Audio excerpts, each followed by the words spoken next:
Ulhasnagar camp क्रमांक 2 Hanuman Nagar new MIDC येथे जुन्या वादातून 5 ते 6 जणांना जबर मारहाण केल्याची घटना समोर आली आहे।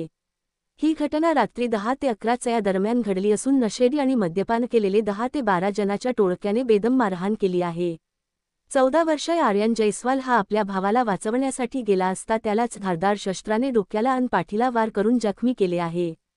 तसेच आर्यन जयस्वाल हा मध्यवर्ती रुग्णालय येथे उपचार घेत आहे। रोहन गायकवाड, अरुण जयस्वाल, सुरेखा जयस्वाल, सीताराम जयस्वाल, शारदा गायकवाड यांना देखील जातीवाचक शिवीगाळ करून मारहाण करण्यात आली आहे। तसेच उल्हासनगर एक पोलिसांना कळविले असता पोलिसांनी मारहाण केलेल्या सुरेखा जयस्वाल यांना ही हद्द टिटवाळा पोलीस स्टेशनमध्ये येते, तुम्ही टिटवाळा पोलीस स्टेशनला जाऊन तक्रार करा। टिटवाळा पोलिसांनी सांगितले असता ही हद्द उल्हासनगर पोलीस स्टेशन आहे असे सांगून रात्रभर त्यांना फिरवले। ज्यांनी मारहाण केली त्याच्यावर गुन्हा दाखल नाही करून पोलिसांनी आरोपींना प्रोत्साहन दिले आहे असे मारहाण झालेल्या फिर्यादींनी सांगितले आहे। प्रतिनिधि कृष्णा महाले, आपला महाराष्ट्र। सर मैं एक झगड़ा हो गया था, इन लोग बात बात पे इन जात पे गाली देते थे, हरदम जात पे गाली देते। भी कल पिए थे इन लोगों ने, कई इन ज़्यादा झगड़ा करने लग गए। वो लड़के को, मेरे भाई को मारे, इन्हें समझा रहे भाई ने मत मारा, आपस अपन रहने के एरिया में उन्होंने मारने लगे। फिर झगड़ा चुराने गया तो मेरे को गली लेके मारे चाकू से। पुलिस ने क्या किया? हाँ, पुलिस ने क्या कार्रवाई किया? पुलिस ने बोला अभी नहीं नावाले के तुम। हाँ? पुलिस बोले नहीं। हनुमान नगर, हनुमान नगर आर्यन, ये 10 बजे हुआ। रात को? हाँ। कितने लोग थे? 19-25 जन थे। उनको पहचानते हैं? हाँ, नाम जानता सर। क्या नाम? धीरज था, अल्पराज, अंकित, आकाश, ये सब जन थे।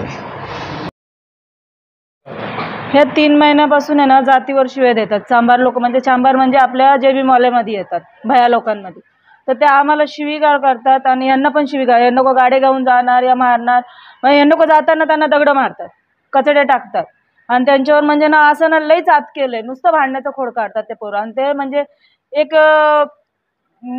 हेच आहेत, त्यांना को दारू पिणारे गंजडी ते सगळं पोरं तिथं, ते टपरी आहे तिथं येऊन बसतात आणि तिथं येणार जाणार माणसांना त्रास देतात। आणि आता पण रात्री यांचे भांडणं झाले, मी सोडायला गेले त्यांना सगळे एक झाले यादव लोक आणि एका घराला ओढून मारतात। तेच जातीचे शब्दाने। हा, त्याला काय मारलं ते काय माहिती नाही, तो पोरच होते। ते 4 जणांना आम्ही ओळखतो, बाकींचे नावं नाही माहित। तसे तर 20-25 लोक होते। हा, बाकींचे नाही माहिती। पोलिसांनी काय कारवाई केली? पोलिसांनी काय इथून टिटवाळ्यावरून इथं हाच फिरवत राहिले। नंतर आता मेन साहेबाला भेटलेत त्यांना, सिनियरला, मग तेव्हा जाऊन त्यांना कोणी इन्क्वायरी चालू केली।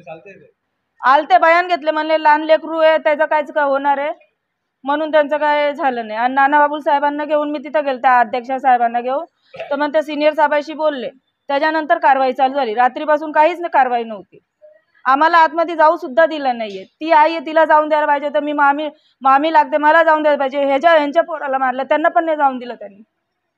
म्हणजे पोलिसांना जे पैसे चारतात ते त्यांच्याच ह्याच्यामध्ये बोलणार आहेत का? आम्ही नाही दिलं म्हणजे आमच्या हिसाबाने नाही होणार।